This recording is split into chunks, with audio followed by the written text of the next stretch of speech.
শ্রদ্ধাবান উপাসক উপাসিকাগণ, গত পর্বে আপনারা শুনেছিলেন নাগসেন বান্তে গুরুর নির্দেশে অশোকারামের ধর্মরক্ষিত বান্তের নিকট শিক্ষা করার জন্য গেলেন। ওনাকে বন্দনা করে একপাশে আসন গ্রহণ করলেন। এরপরে কি হলো শুনুন। নাগসেন বান্তে মাসের মধ্যে বদন্ত ধর্মরক্ষিতের নিকট ত্রিপিটক বুদ্ধবচন এক আবৃত্তিতেই মুখস্থ করলেন এবং আবার ৩ মাসের মধ্যে এর মর্মার্থ হৃদয়ঙ্গম করলেন। তখন ধর্মরক্ষিত বান্তে নাগসেন বান্তেকে বললেন, নাগসেন, গোপাল যেমন অর্থাৎ রাখার বালক যেমন গাভীগুলি কেবল পালন করে, কিন্তু দুধ পান করে অন্য লোকে, সেরূপ তুমি ত্রিপিটক বুদ্ধবচন জানা সত্ত্বেও সামান্য ফলের অধিকারী হও নাই এখনো। ভান্তে, তাই লাভ করব আমি, এর অধিক বলার প্রয়োজন নাই আমাকে। এরপরে সেই দিন ও রাতের মধ্যেই নাগসেন ভান্তে প্রতিসম্বিদে সহ অরহত্ব ফল লাভ করলে। সাধু সাধু দেন উপাসক উপাসিকা, অরহত্ব ফল লাভ করেছেন, সর্বশ্রেষ্ঠ জ্ঞান, দুঃখ থেকে মুক্ত হয়েছেন, তিনি নির্বাণ সাক্ষাৎ করেছেন। সাধু সাধু দিয়ে অনুমোদন করলে আপনাদেরও নির্বাণ লাভের হেতু হয়ে যাবে। সেজন্য কেউ অরহত্ব ফল বা কোনো মার্গফল লাভ করলে সাধু দুয়া দিয়ে অনুমোদন করবেন। তারপর নাগসেনের এই সত্য উপলব্ধির সঙ্গে সঙ্গেই পুরো পৃথিবী নিনাদিত হলো। দেবতারা সাধুবাদ দিলেন, ব্রহ্মাগণ আনন্দে তাদের প্রীতিভাব নিবেদন করতে লাগলেন। দিব্য চন্দন গাছের গুরু ও মন্দার পুষ্প বর্ষণ হলো সেই আনন্দিত ভাবের উদ্দেশ্য করে। সেই সময় অনেক জ্ঞানীগুণী মহাপুরুষ ভিক্ষু সংঘ সহ অরহৎ বান্তে হিমালয় পর্বতের রক্ষিত তলে সম্মিলিত হয়ে আয়ুষ্মান নাগসেনের নিকট সংবাদ বাহক পাঠালেন।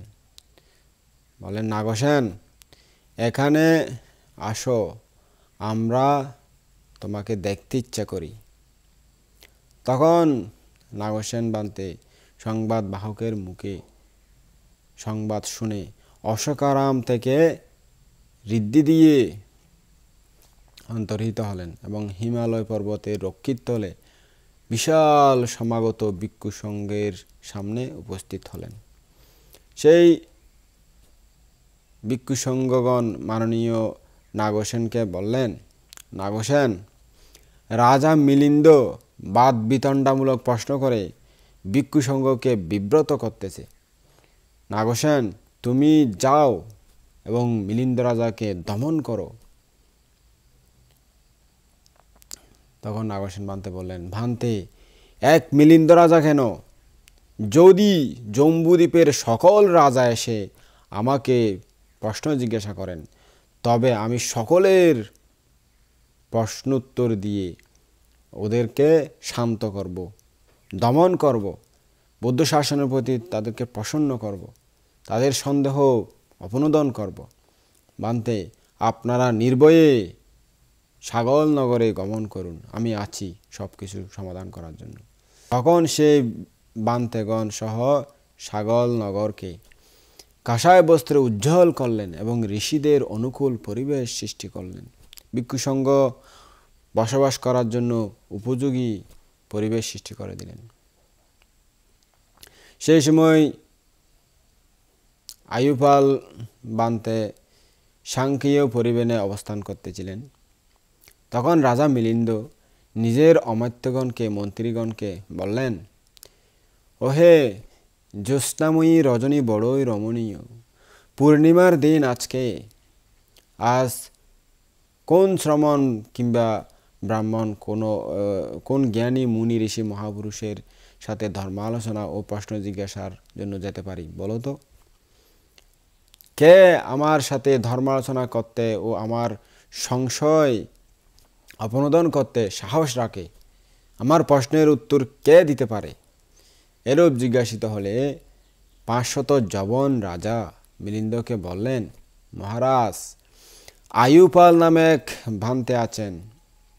তিনি ত্রিপিটকধারী, বহুশ্রুত ও শাস্ত্রবিদ। তিনি বর্তমানে সাংকেয় বিহারে বাস করতেছেন। আপনি তার নিকট যান এবং তাকে প্রশ্ন জিজ্ঞাসা করুন। ওহে, তাহলে তোমরা বরং আয়ুপালকে সংবাদ দাও। তখন গুণী জ্ঞানী মহাপুরুষের কাছে কোনো রাজা যদি যেত আগেভাগে সংবাদ দিত, কারণ এটা একটা নিয়ম ছিল। এই জন্য রাজা বলতেছেন সংবাদ দেওয়ার জন্য।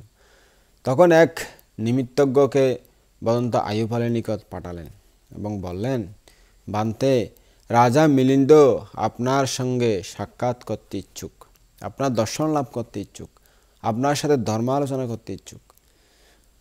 তখন আয়ুপাল ভান্তে বললেন, তাহলে তিনি আসতে পারেন।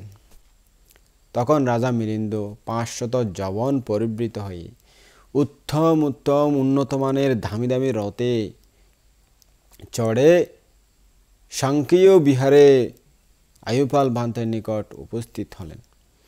পরস্পর শিষ্টাচার সম্ভাষণের পর তিনি এক প্রান্তে বসলেন এবং জিজ্ঞেস করলেন, ভান্তে, আপনি কেন প্রব্রজিত হয়েছেন? আপনার পরম উদ্দেশ্য কি? আয়ুপাল ভান্তে বললেন, মহারাজ, ধর্মাচরণ ও সংযমাচরণের জন্যই আমাদের এই প্রব্রজ্যা। সামান্য ফলই ভিক্ষু জীবনের চরম ফলই আমাদের পরমাত্ম চরম লক্ষ্য। ভান্তে, গৃহীদের মধ্যে কেউ ধর্মাচারী বা সংযমচারী আছেন কি? হ্যাঁ মহারাজ, গৃহীও ধর্মাচরণ ও সংযমাচরণ করতে পারেন। বারাণসীর ঋষিবতন মৃগদাবে ভগবানের ধর্মচক্র প্রবর্তনের সময় 18 কোটি ব্রহ্মার সমাধিগম হয়েছিল। অপর সংখ্যাতীত দেবগণেও ধর্মজ্ঞান উৎপন্ন হয়েছিল। তাদের মধ্যে কেউ প্রবর্তিত ছিলেন না, পরন্তু সকলেই গৃহী সংসারী মানুষ, দায়িকা ছিলেন। পুনরায় ভগবানের মহাসময় সূত্র, মহামঙ্গল সূত্র, সমচিত্ত পরিযায়, রাহুলবাদ, পরাভব সূত্র উপদেশের পর অসংখ্য দেবতার ধর্মজ্ঞান উৎপন্ন হয়েছিল। তারা সকলেই গৃহী ছিলেন, প্রব্রজিত নয়। ভান্তে আয়ুপাল, তাহলে আপনাদের প্রব্রজ্যা নিরর্থক। পূর্বজন্মকৃত পাপকর্মের ফলে শাক্যপুত্রীয় ভিক্ষু শ্রমণগণ প্রব্রজিত হন, দূতাঙ্গ ব্রত আচরণ করেন, কঠোরভাবে জীবনযাপন করেন। ভান্তে আয়ুপাল, যে সকল ভিক্ষু একাশনিক দূতাঙ্গ পালন করেন তারা অবশ্যই পূর্বজন্মে অন্যজনের দ্রব্য চুরি করেছিলেন, হয়তো তারা চোর হয়ে থাকবেন। অপরের সম্পত্তি চুরি করার কর্মের ফলের কারণেই বর্তমানে একাশনিক হয়ে খাবার দাবার নিয়ে কষ্ট পাচ্ছেন। তারা যথাসময়ে ইচ্ছামতো ভোজন লাভ করেন না। এতে তাদের কোনো শীল নাই, তপস্যা নাই, আর ব্রহ্মচর্য নাই। ভান্তে আয়ুপাল, যে সকল ভিক্ষু আব্যকশিক খোলা স্থানে বাস করেন, দূতাঙ্গধারী, তারা পূর্বজন্মে গ্রামঘাতক চোর ছিলেন। হয়তো পরের ঘর নষ্ট করায় তাদের এই জন্মে সর্বদা খোলা মাঠে বাস করতে হচ্ছে। কোনো ঘরের ভিতর থাকতে পারেন না তারা। এতে তাদের কোনো শীল, তপ, ব্রহ্মচর্য নাই। ভান্তে আয়ুপাল, যে সকল ভিক্ষু নিশ্চর্যা বা শয়নহীন দূতাঙ্গ ব্রত আচরণ করেন, নৈসর্গিক দূতাঙ্গ পালন করেন, অর্থাৎ রাত দিন কোনো সময় ঘুমাতে পারেন না, তারা নিশ্চয় পূর্বজন্মে পথের লুণ্ঠনকারী চোর হয়ে থাকবেন। তারা পথিকদেরকে ধরে বেঁধে বসিয়ে রাখতেন। সেই পাপকর্মের ফলে এই জন্মে নৈসর্গিক হয়েছেন, রাতে ঘুমাতে পারতেছেন না, কখনো শয়ন করতে পারেন না। অতীতের সে কর্মফলেই তারা ভোগ করতেছেন মনে হয়। এতে তাদের কোনো শীল, তপ, ব্রহ্মচর্য নাই। এরূপ উক্ত হলে আয়ুষ্মান আয়ুপাল বান্তে নীরব হয়ে বসে রইলেন। তিনি এইসব কথার কোনো অর্থ বুঝতে পারলেন না। তখন 500 জবন রাজাকে বললেন, মহারাজ, এই বান্তে পণ্ডিত কিন্তু বিশারদ নয় মনে হয়, তাই উত্তর দিতে পারতেছেন না আর কি। আয়ুপাল বান্তেকে এইভাবে নীরব থাকতে দেখে রাজা করতালি দিয়ে উচ্চস্বরে জবনদেরকে বলেন, হায়, জম্বুদ্বীপ পণ্ডিত শূন্য, একেবারে তুষের ন্যায় সারহীন। এখানে এমন কোনো ভিক্ষু, শ্রমণ, মুনি, ঋষি, সন্ন্যাসী, মহাপুরুষ, মহাজ্ঞানী নাই যিনি আমার সাথে বাক্যলাপ করতে ও আমার সন্দেহ অবনোদন করতে সাহস করেন, আমার প্রশ্নের উত্তর দিতে পারেন এমন কোনো জ্ঞানী ব্যক্তি এই জম্বুদ্বীপে নাই। এই বলে রাজা সমগ্র পরিষদের দিকে অবলোকন করলেন, কিন্তু তিনি জবনদেরকে নির্ভীক ও নিঃশংস দেখে চিন্তা করলেন, সম্ভবত অন্য কোনো পণ্ডিত, ভিক্ষু বা সন্ন্যাসী, ঋষি আছেন মনে হয়, যিনি আমার সঙ্গে আলাপ করতে উৎসাহ রাখেন। সেই কারণে জবনেরা এত নির্ভীকভাবে নীরব হয়ে আছেন, আমার যে কথার উত্তর দিতেছেন না। তখন রাজা মিলিন্দ জবনদেরকে জিজ্ঞেস করলেন, কেমন অন্য কোনো পণ্ডিত, ভিক্ষু বা সন্ন্যাসী, মুনি, ঋষি আছেন কি যিনি আমার সঙ্গে তর্ক করে আমার সন্দেহ অপনোদন করতে সাহস করেন, আমার প্রশ্নের উত্তর দিতে পারেন, আমাকে ভালোভাবে বুঝিয়ে আমার যে মনের জিজ্ঞাসার উত্তর দিতে পারেন? সেই সময় পূজনীয় নাগসেন ভিক্ষুসঙ্গ পরিবেষ্টিত হয়ে গ্রাম, নগর ও রাজধানীতে পিণ্ডসারণ করতে করতে ক্রমান্বয়ে সাগল নগরে পৌঁছেছিলেন। তিনি সঙ্গনায়ক, গণনায়ক, গণাচার্য, জ্ঞানী, যশস্বী, বহু দায়িক দায়িকার সম্মানিত, পণ্ডিত, চতুর, বুদ্ধিমান, নিপুণ, বিজ্ঞ, প্রভাবশালী, বিনীত, বিশারদ, বহুশ্রুত, ত্রিপিটকজ্ঞ, বেদ পারগ, প্রত্যুৎপন্নমতি, আগমবিদ, প্রতিসংবিদা সম্পন্ন, বুদ্ধের নবাঙ্গ শাসন হৃদয়ঙ্গত, পারমিপ্রাপ্ত, জিনবচনে ধর্ম অত্তদেশনা, প্রতিবেদ ও কুশল, অক্ষয় বিচিত্র প্রতিভা সম্পন্ন, বিচিত্র বক্তা, কল্যাণবাসী, দুরবাগাহ, দুঃসহ ও দুর্নিবার ছিলেন। তার প্রশ্নের উত্তর দেওয়া দুষ্কর ছিল, তাকে তর্ক দ্বারা নিবারিত করা সম্ভব নয়। তিনি সাগরের ন্যায় প্রশস্ত, হিমালয় সদৃশ নিশ্চল, নিষ্কলুষ, অবিদ্যারূপ অন্ধকার নাশক, জ্ঞানালোক বিকাশক, মহাবক্তা, অন্য মতাবলম্বীকে পরাজয়কারী, অপরতিত্বিক মর্দনকারী ছিলেন। তিনি ভিক্ষু, ভিক্ষুণী, উপাসক, উপাসিকা, রাজা ও মহামন্ত্রী সহ সকলের দ্বারা সম্মানিত, গৌরবান্বিত, মানিত, পূজিত, অর্চিত হন।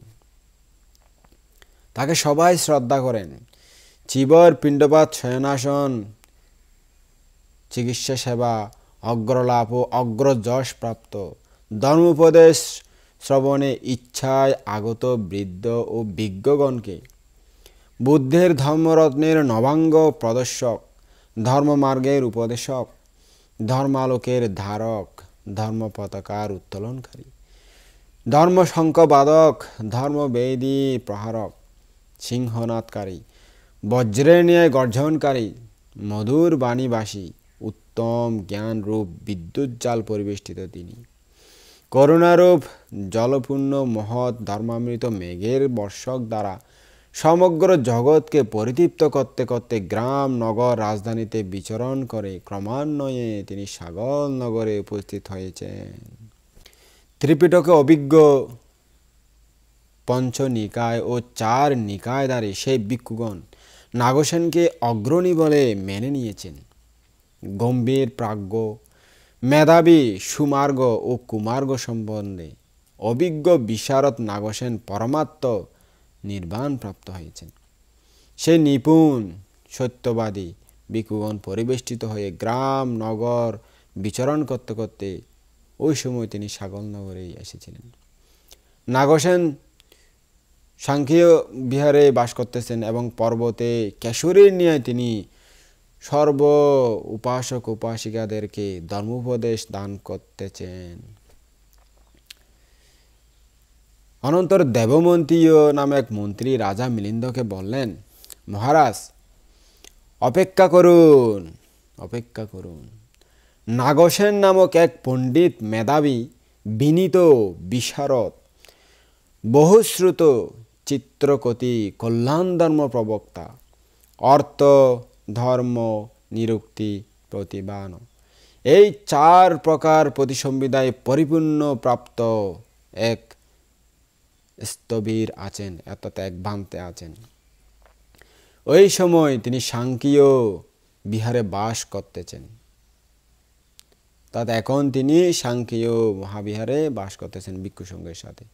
মহারাজ, আপনি তার নিকট গিয়ে আপনার মনের সমস্ত জিজ্ঞাসা, সমস্ত প্রশ্ন করুন।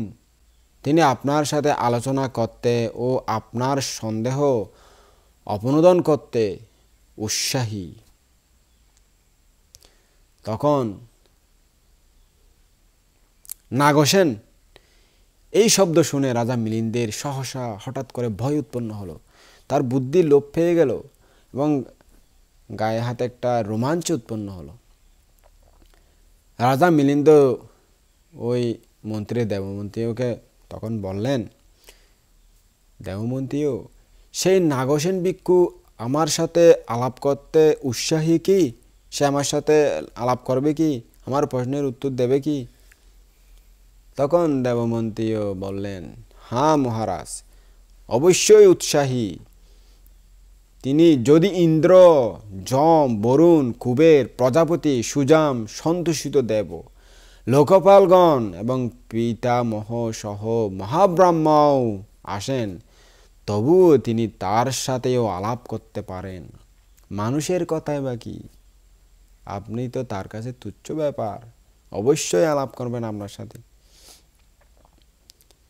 তিনি সবাইকে অনন্ত জ্ঞানী বুদ্ধের উপদেশ দিয়ে প্রসন্ন করতেছেন।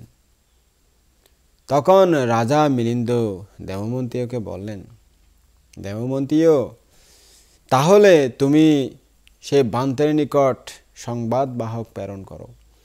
হ্যাঁ প্রভু মহারাজ। এই বলে দেবমন্ত্রীও আয়ুষ্মান নাগসেনের নিকট সংবাদ বাহক পাঠালেন। ভান্তে, রাজা মিলিন্দ আপনাকে দর্শন করতে ইচ্ছুক। নাগসেন ভান্তে উত্তর দিলেন, তাহলে তিনি আসতে পারেন। এরপর রাজা মিলিন্দ 500 যবন পরিবৃত হয়ে উন্নতমানের রথে চড়ে বিশাল সৈন্য সামন্ত সহ সেই সাংখ্যীয় বিহারে পূজনীয় নাগসেন ভান্তের নিকট উপস্থিত হলেন। সেই সময় নাগসেন ভান্তে 80,000 ভিক্ষু সহ মণ্ডলমালে, যেখানে বিশাল ধর্মদেশনালয়, ওখানে উপবিষ্ট ছিলেন, ওখানে বসা অবস্থায় ছিলেন ভিক্ষু সঙ্গের সাথে। রাজা মিলিন্দ দূর থেকে পূজনীয় নাগসেন সহ ওনার পরিষদকে দেখতে পেলেন। তিনি মন্ত্রী দেবমন্ত্রীকে বললেন, দেবমন্ত্রীও, এই মহাপরিষদ কার? মহারাজ, পূজনীয় নাগসেনের এই মহাপরিষদ। তখন পূজনীয় নাগসেনের পরিষদ দূর থেকে দেখে রাজা মিলিন্দের ভয় হলো, তার বুদ্ধি লোপ পেল, পুরো শরীরে একটা রোমাঞ্চ হলো। তিনি গন্ডার পরিবেষ্টিত গজের ন্যায়, গরুর পরিবেষ্টিত সাপের ন্যায়, অজগর পরিবেষ্টিত শিয়ালের ন্যায়, মহিষ পরিবেষ্টিত ভাল্লুকের ন্যায়, সর্প অনুধাবিত ব্যাঙের ন্যায়, বাঘ অনুধাবিত হরিণের ন্যায়, সাপুড়ে গৃহীত সাপের ন্যায়, বিড়াল গৃহীত ইঁদুরের ন্যায়, বুধবৈদ্য গৃহীত পিশাচের ন্যায়, রাহু মুখগত চন্দ্রের ন্যায়, পেটিকা মধ্যগত সাপের ন্যায়, পিঞ্জরাবদ্ধ পাখির ন্যায়, জালে আবদ্ধ মাছের ন্যায়, হিংস্র পশু সমাকুল অরণ্যে প্রবিষ্ট মানুষের ন্যায়, বৈশ্রবণের প্রতি অপরাধকৃত যক্ষের ন্যায় এবং ক্ষীণ আয়ু দেবপুত্রের ন্যায় ভীত, উদ্বিগ্ন, সন্ত্রস্ত, সংবিগ্ন, রোমাঞ্চিত, বিমনা, দুর্মনা, ভ্রান্ত চিত্ত, বিপরিণত চিত্ত হলেন। এই ব্যক্তি আমাকে পরাজিত না করুক, অর্থাৎ নাগসেন বান্তে রাজাকে পরাজিত না করুক, এই চিন্তা করে তিনি সাহস অবলম্বন করে দেবমন্ত্রীকে বললেন, দেবমন্ত্রীও, তুমি আমাকে বলিও না আয়ুষ্মান নাগসেন কে, অর্থাৎ কোন ভিক্ষুটি নাগসেন বান্তে সে কথা তুমি আমাকে বলিও না, পরিচয় করে দিও না। আমাকে পরিচয় করে না দিলেও আমি নাগসেনকে চিনতে পারবো, ওনাকে আমি জেনে নেব উনি কে। এত বিশাল ভিক্ষু সংঘের মধ্যে ওনাকে আমি সত্যি চিনতে পারবো। খুব উত্তম মহারাজ, আপনি তাকে জেনে নিন, আমি বলবো না। সেই সময় নাগসেন বান্তে পরিষদের সামনে বসা 40,000 ভিক্ষুর মধ্যে ছোট এবং তার পেছনে 40,000 ভিক্ষুর মধ্যে বড়, তা তিনি মাঝখানে ছিল। ওনার বড় 40,000 আর ওনার ছোট 40,000-এর মতো। তখন রাজা মিলিন্দ সমগ্র ভিক্ষু সংঘকে সামনে, পেছনে, মধ্যভাগে দেখতে দেখতে সমগ্র ভিক্ষু সংঘকে একের পর এক দেখতে দেখতে দূর থেকে পূজনীয় নাগসেন বান্তেকে দেখতে পেলেন। তিনি ভিক্ষু সংঘের মধ্যে, এই বিশাল 80,000 ভিক্ষু সংঘের মধ্যে বসা কেশরী সিংহের ন্যায় নির্ভীক, নিরাতঙ্ক, নির্ভয়, নিঃসংকোচ চিত্তে বসে আছেন। তাকে দেখে রাজা ভাবভঙ্গিতে জানতে পারলেন এই পরিষদে ইনি নাগসেন বান্তে হবেন। তখন রাজা মিলিন্দ দেবমন্ত্রীকে বললেন, কেমন দেবমন্ত্রীও, ইনি তো নাগসেন বান্তে, তাই না? তখন দেবমন্ত্রী বলেন, হ্যাঁ মহারাজ, ইনি পূজনীয় নাগসেন বান্তে। আপনি নাগসেন বান্তেকে সুন্দরভাবে চিনতে পেরেছেন, খুব সঠিকভাবে চিনতে পেরেছেন, নির্ভুলভাবে চিনতে পেরেছেন। এই ভেবে রাজা সন্তুষ্ট হলেন যে যাক, কেহ না বললেও, পরিচয় করে না দিলেও আমি নাগসেন বান্তেকে জানতে পেরেছি, চিনতে পেরেছি। কিন্তু নাগসেনকে দেখেই রাজা মিলিন্দের ভয় হলো, একটা বুদ্ধি লোপ পেল, তার রোমাঞ্চ উৎপন্ন হলো। সে বলল, আমি বহু তার্কিক বাগ্দি দেখে অনেক শাস্ত্র আলোচনায় প্রবৃত্ত হয়েছি তাদের সাথে, কিন্তু আজ আমার যেমন ভয় হচ্ছে এমন ভয় তো কোনোদিন হয়নি। আজ নিশ্চয় আমার পরাজয় হবে মনে হয়, নাগসেন বান্তের জয় হবে। সেই কারণে আমার চিত্ত আজ অস্থির হয়েছে, কেমন ভয় ভয় ভাব লাগতেছে। এরপর রাজা মিলিন্দ নাগসেন বান্তের নিকট উপস্থিত হলেন এবং তার সাথে অভিনন্দন ও যথাযোগ্য সম্ভাষণ সমাধা করে এক পাশে বসলেন। পূজনীয় নাগসেনও প্রত্যাভিনন্দন দ্বারা রাজা মিলিন্দের চিত্ত প্রসন্ন করলেন। তখন রাজা নাগসেন বান্তেকে জিজ্ঞেস করলেন, বান্তে, কিভাবে আপনি পরিচিত হন? আপনার শুভ নাম কি? মহারাজ, নাগসেন নামে আমি পরিচিত হই, আর আমার সব ব্রহ্মচারীগণ আমাকে ওই নামেই ডাকেন।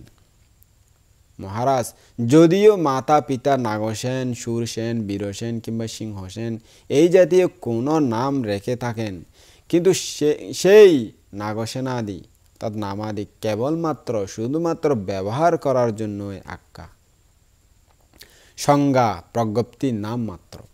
কেননা এতে কোনো পুদ্গলের বা অর্থাৎ আত্মার উপলব্ধি হয় না, নাম নিয়ে কোনোদিন আত্মার উপলব্ধি হয় না। তখন রাজা নাগসেনকে বললেন, বান্তে নাগসেন, যদি কোনো পুদ্গল বা আত্মা না থাকে তবে কে আপনাদেরকে চিবর, ভোজন, খাবার দাবার, শয়নাসন, চিকিৎসা সুব্যবস্থা, ওষুধপত্র আদি উপকরণ দেয়? কে উহা পরিভোগ করে? কে শীল রক্ষা করে?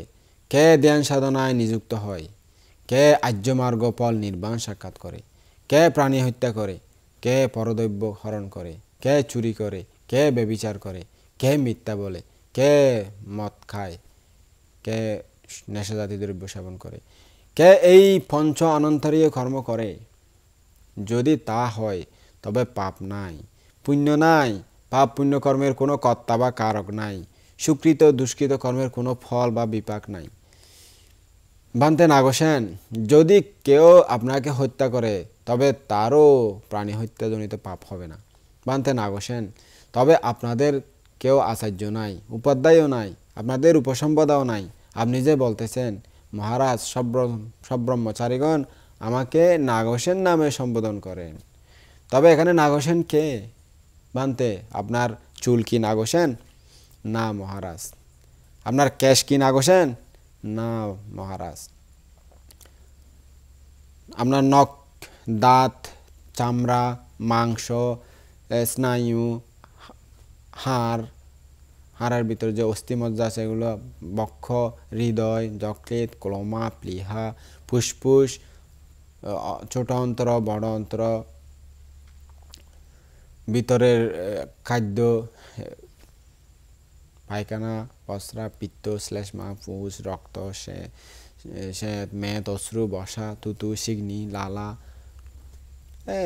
মূত্র, মস্তিষ্কে যে মগজ, এগুলো কি নাগসেন? তাইলে এগুলো এক একটা কি নাগসেন? এভাবে ধরে নেব?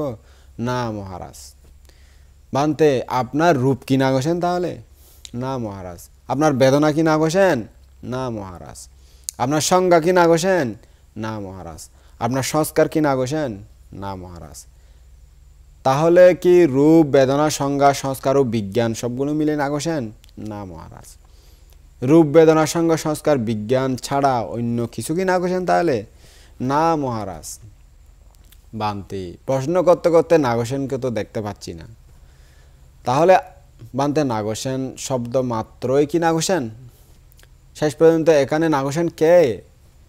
বান্তে আপনি মিথ্যা বলতেছেন, নাগসেন কেউ নাই।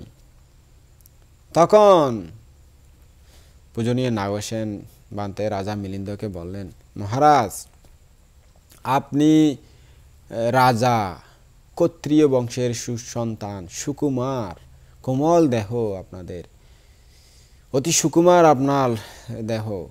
এই দুপুর বেলায় সময়ে উত্তপ্ত রোদে, উত্তপ্ত খাড়া রোদের মাটি খুব গরম হয়েছে, উষ্ণতপ্ত বালুকা ও প্রখর কাকর পাথর খালি পায়ে হেঁটে এসে নিশ্চয় আপনার পা ব্যথা করতেছে, দেহ ক্লান্ত হয়েছে, ঘেমে টেমে একদম শরীর অস্থির হয়েছে, মন অবসন্ন হয়েছে, দুঃখযুক্ত কায়বিজ্ঞান উৎপন্ন হয়ে থাকবে।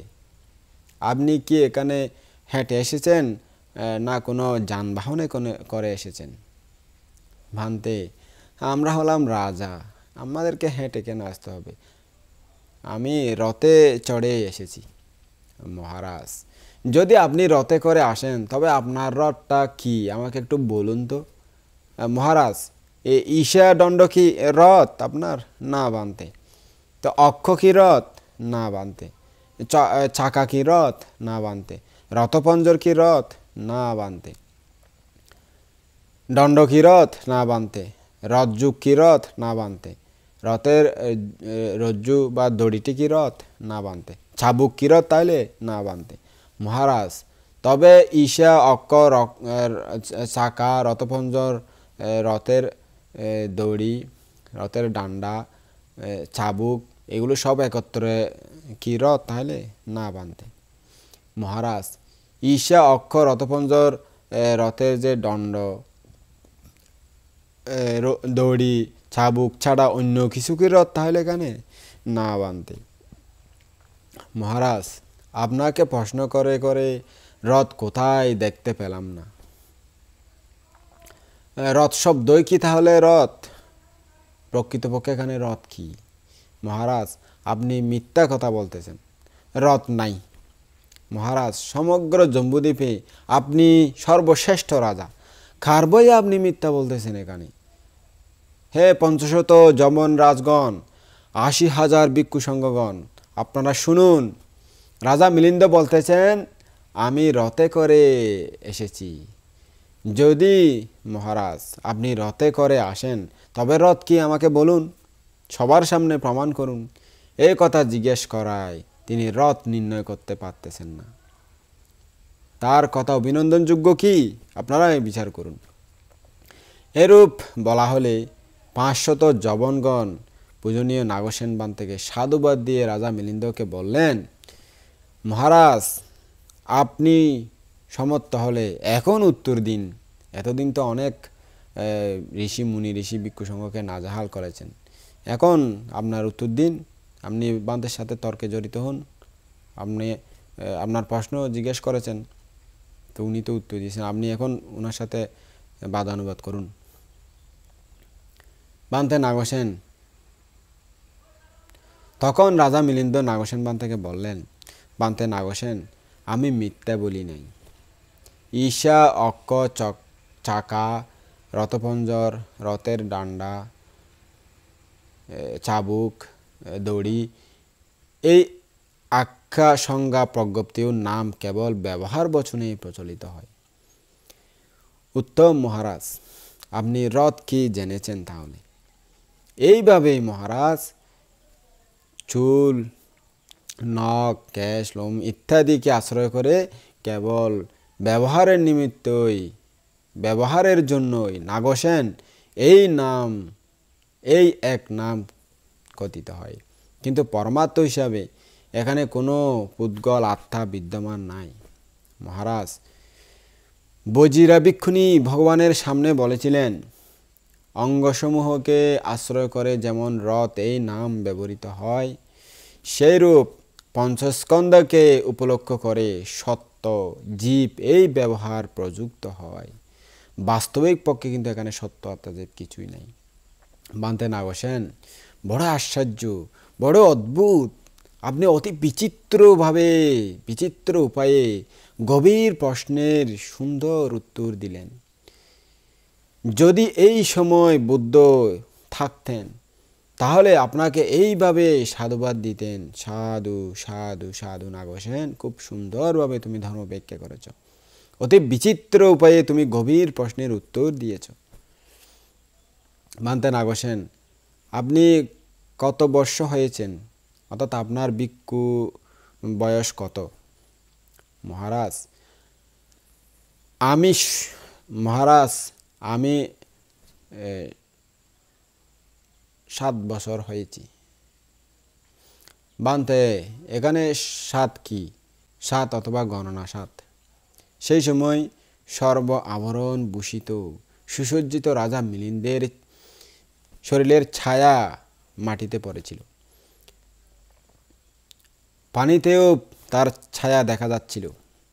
উহা দেখে নাগসেন বান্তে জিজ্ঞেস করলেন, মহারাজ, মাটিতে যে ছায়া পড়েছে এবং পানিতেও আপনার ছায়া দেখা যাচ্ছে, আপনার প্রতিচ্ছবি দেখা যাচ্ছে, মহারাজ আপনি নিজে রাজা না ওই ছায়াগুলো রাজা?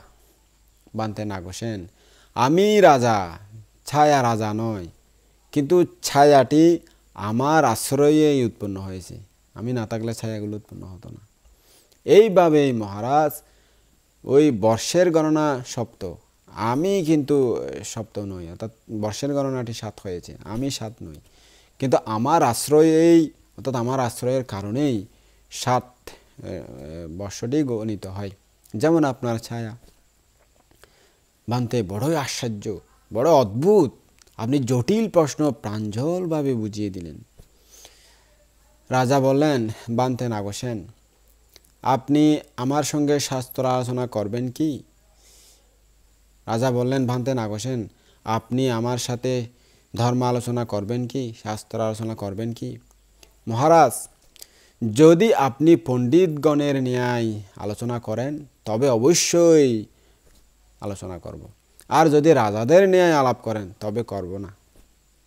বান্তে নাগসেন, পণ্ডিতেরা কিভাবে শাস্ত্র বিচার করেন, ধর্ম আলোচনা করেন? মহারাজ, পণ্ডিতগণ শাস্ত্র বিচারে একে অন্যকে আবেষ্টন করেন, আবার আবেষ্টন মুক্তও করেন। পরস্পরকে নিগ্রহ করেন, আবার নিগ্রহ প্রতিকারও করেন, পরস্পরকে বিশ্বাসও করেন, আবার খণ্ডনও করেন। এতে কিন্তু কেউ রাগান্বিত হন না। মহারাজ, এইভাবেই পণ্ডিতগণ ধর্ম আলাপ করেন, শাস্ত্র আলাপ করেন। মহারাজ, রাজারা আলাপ করার সময় একটি বিষয় মানিয়ে লয়। মহারাজ, রাজারা আলাপ করার সময় একটি বিষয় মেনে লন। যিনি সেই বিষয়ের ব্যতিক্রম করেন, তার বিরোধ করেন, তার শাস্তি বিধান করেন। একে এই শাস্তি দাও, এই দণ্ড দাও। মহারাজ, এইভাবে রাজারা আলাপ করে থাকেন, ধর্ম আলোচনা করে থাকেন, শাস্ত্র আলোচনা করে থাকেন। বান্তে, আমি পণ্ডিতের ন্যায় আলাপ করব, রাজার ন্যায় আলাপ করব না। বান্তে, বিশ্বস্তভাবে আলাপ করুন। যেমন কোনো ভিক্ষু, শ্রামণ, উপাসক কিংবা উপাসিকা আশ্রমবাসী সেবকের সাথে আলাপ আলোচনা করেন বা আলাপ করেন, সেরূপ বিশ্বস্তভাবে আমার সহিত আলাপ করুন, ভয় করবেন না। আচ্ছা মহারাজ, এই বলে বান্তে স্বীকার করলেন, তার প্রার্থনা অনুমোদন করলেন। রাজা বললেন, ভান্তে, আমি জিজ্ঞেস করব। জিজ্ঞেস করুন মহারাজ। বান্তে, আমি জিজ্ঞেস করেছি। মহারাজ, আমিও এর উত্তর দিয়েছি। বান্তে, আপনি কি উত্তর দিয়েছেন? মহারাজ, তা আপনি কি জিজ্ঞাসা করেছেন? তখন রাজা মিলিন্দের মনে চিন্তা উৎপন্ন হলো, এই ভিক্ষু পণ্ডিত আমার সাথে আলোচনা করতে সমর্থ। আমার অনেক বিষয় জিজ্ঞাস্য আছে, আমার অনেক প্রশ্ন আছে মনের মধ্যে। এখন জিজ্ঞাসা করলে হয়তো সেই সকল শেষ না হতেই সূর্য ডুবে যাবে। সুতরাং আগামীকাল তার সাথে আলোচনা করলেই ভালো হয়। রাজা তখন দেবমন্ত্রী ও মন্ত্রীকে বললেন, হে দেবমন্ত্রীও, তুমি পূজনীয় ভান্তেকে আগামীকাল রাজপ্রাসাদে রাজার সাথে ধর্মালোচনা হবে, এটার জন্য সুব্যবস্থা করো। এই বলে রাজা মিলিন্দ আসন থেকে উঠে পূজনীয় নাগসেন ভান্তেকে বন্দনা করে বিদায় নিলেন এবং রথে চড়ে নাগসেন নাগসেন নাগসেন আবৃত্তি করতে করতে চলে যাচ্ছিলেন। তার মন প্রসন্ন হয়ে গেল। এমন একজন জ্ঞানী পণ্ডিত পেয়ে অনেক প্রশ্ন, তার এই প্রশ্নগুলো করে নেবেন, উত্তরগুলো জেনে নেবেন। তখন দেবমন্ত্রী ও পূজনীয় নাগসেন বান্তেকে বললেন, বান্তে, রাজা মিলিন্দের অভিপ্রায় যে আগামীকাল রাজপ্রাসাদে রাজার সহিত ধর্মালোচনা হোক, সেজন্য রাজপ্রাসাদে আপনাকে ফাঁক করতেছেন আসার জন্য। আচ্ছা, ঠিক আছে মন্ত্রী মহোদয়, এ বলে অনুমোদন করলেন বান্তে মহোদয়। এরপর সেই রাত যখন প্রভাত হলো, তখন দেবমন্ত্রীও অনন্তকায়, মুঙ্খর ও সর্বদিন্য রাজার নিকট উপস্থিত হয়ে বললেন, এরা সবাই মন্ত্রী পর্যায়ে ছিল, মহারাজ, বলুন তো নাগসেন আসবেন কি? এখন সময় হয়েছে কি? হ্যাঁ, আসুন। উনি কতজন ভিক্ষুর সহিত আসবেন? যতজন ভিক্ষু ইচ্ছা করেন তিনি ততজন ভিক্ষুর সহিত আসুক। দ্বিতীয়বারও ওই মন্ত্রীদের থেকে একজন সর্বদিন্য, উনি বললেন, মহারাজ, কতজন ভিক্ষুর সাথে নাগসেন মানতে আসবেন? দ্বিতীয়বারও রাজা বললেন, তিনি যতজন ভিক্ষু ইচ্ছা করেন ততজন ভিক্ষুর সাথে আসতে পারেন, কোনো সমস্যা নেই। তৃতীয়বারও ওই সর্বদিন্য মন্ত্রী বললেন, মহারাজ, উনি কতজন ভিক্ষুর সহিত আসবেন একটু নির্দিষ্ট করে বলে দেন। রাজা বললেন, তার অভ্যন্তরার সমস্ত কিছু সাজিয়ে রাখো, আমি বলতেছি তিনি যতজন ভিক্ষু ইচ্ছা করেন ততজন ভিক্ষুর সাথে আসুক, কোনো সমস্যা না, আমার সমস্ত আমি দান করতে পারবো। তো বারবার সর্বদিন এই কথাটা বলাতেই রাজার একটু রাগ হলো। উনি বলেন, হে, এই সর্বদিন অন্যথা বলতেছে, আমি একটা কথা বারবার বলতেছি, উনি বুঝতেছে না কেন? আমরা কি ভিক্ষুদেরকে খাবার দাবার দিতে পারবো না? যতজন ইচ্ছা ততজন আসুক না, নির্দিষ্ট করে কেন বলতে হবে? আসুক বান্তারা। এইভাবে বলা হলে সর্বদিন্য তখন নীরব হলেন। তখন দেবমন্ত্রীও অনন্তকায় এবং মঙ্কুর আয়ুষ্মান পূজনীয় নাগসেনের নিকট উপস্থিত হয়ে বললেন, বান্তে, রাজা মিলিন্দ বলতেছেন যে আপনি যতজন ভিক্ষু ইচ্ছা করেন ততজন ভিক্ষুর সাথে আগমন করুন, রাজপ্রাসাদে আপনাকে স্বাগতম। এরপর পূজনীয় নাগসেন ভোর সকালবেলা সময়ে নিজের কাপড় পরে পাত্র চিবর নিয়ে ৮০,০০০ ভিক্ষু সহ সাগল নগরে প্রবেশ করলেন। সেই সময় পূজনীয় নাগসেন বান্তের সঙ্গে যাওয়ার সময় অনন্তকায় নামক মন্ত্রী বললেন, বান্তে নাগসেন, আপনি যে নাগসেন বলতেছেন, এখানে নাগসেন কে আসলে? তখন নাগসেন বান্তে বললেন, এখানে নাগসেন কাকে মনে করেন? বান্তে, শরীরের ভিতরে যে জীববায়ু, প্রাণবায়ু, যে বাতাস ঢুকে এবং বের হয়, ওটাকে আমি নাগসেন মনে করি।